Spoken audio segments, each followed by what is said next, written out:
Well, hello, my beautiful people. How are you? It's me, your favorite real estate agent on the planet. Here, I wanted to come to you live really quickly. I don't like to get too terribly political on my Facebook, especially my business page. However, there is an assembly bill that I really want you guys to be watching out for. And the reason I want you guys to be watching out for it is because it could ultimately end up costing you tens of thousands, if not hundreds of thousands of dollars.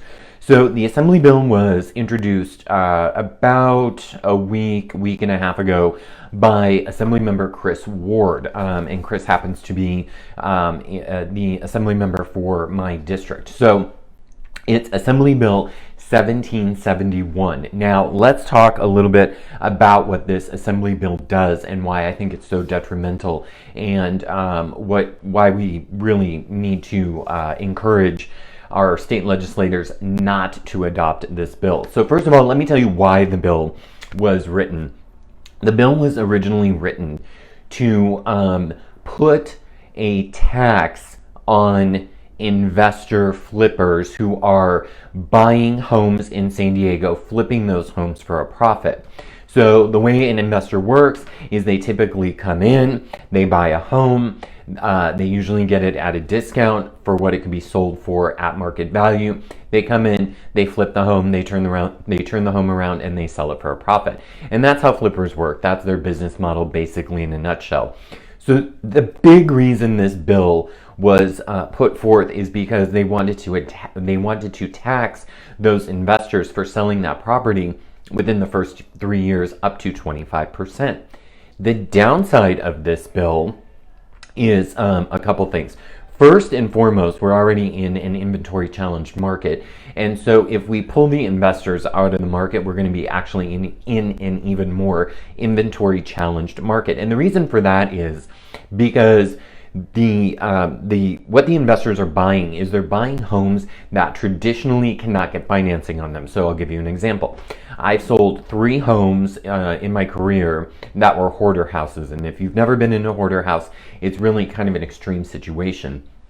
And so there was no way we were going to be able to get financing on any of these properties, so they had to be cash deals, these hoarder houses. For example, one of them had a busted sewage pipe underneath the house, and if you've ever had to replace a sewer line, you know it's quite expensive. It can start at a minimum of $20,000 because you need to get permits to dig up the ground, and you have to dig into the street, and because the city owns the street, you have to get permits from the city to do that, because you are responsible to the main sewer line, okay? You are 100% responsible to that main sewer line to replace that, which means if you have to dig up into the street, you have to get the permit, and you have to get the proper people who are approved by the city to do that. So it can cost you a lot of money. So in a case like that, it's not going to be able to get financing on a house like that. Some of the houses I've sold don't have roofs or big holes in the roofs, that kind of thing, blue tarps over the top. So investors do serve a purpose in the market where they come in and they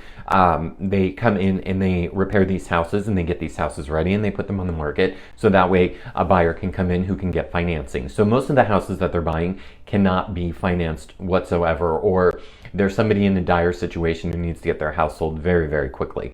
And so those are some of the reasons. But the thing that AB 1771 does is it doesn't differentiate between a home flipper and the average homeowner. So that means you, the homeowner, are also responsible for paying that 25%.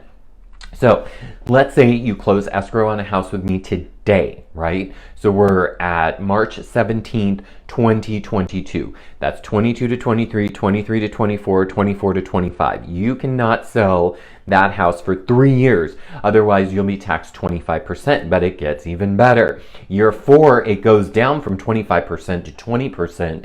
Year 5, it goes down to 15%, so on and so forth, till you get to year 7. Then it goes all the way down to 0. So you would have to hold your house for a minimum of 7 years before it would go all the way down to 0. Why is this bad for the average homeowner? Well, there's a lot of military in San Diego, and so that means if I sell a house to a military member, for example, and that military member is here a year and a half, and then they get orders to Virginia or Washington, D.C., or somewhere else in the world, Singapore, for example, then that military member needs to sell their house to buy another house where they're moving. Then the state of California is going to take 25% of the value of the equity in the home, which, in my opinion, is dangerous, okay? It's very, very dangerous when the state wants to step in and take part of your equity. So what this bill does is it doesn't differentiate between the home flipper and the home seller, the normal home seller like you and I.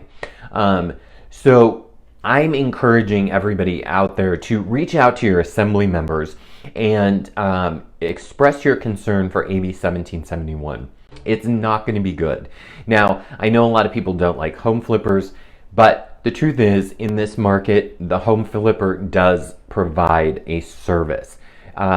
This is also going to constrict the home market even more if this bill passes, because it's going to constrict the number of homes that can go on the market. So this is an example of where I think they had a good intentions, but the idea behind the execution is wrong. So I just wanted you guys to be very aware of that and what could come down the pike. So it's AB 1771. It is filled with errors, in my opinion. And I just want you guys to be aware that if you bought a home today in order to avoid that tax, you would definitely need to hold your home for a minimum of 7 years. And that's not fair, because life happens, job transfers, divorces, death.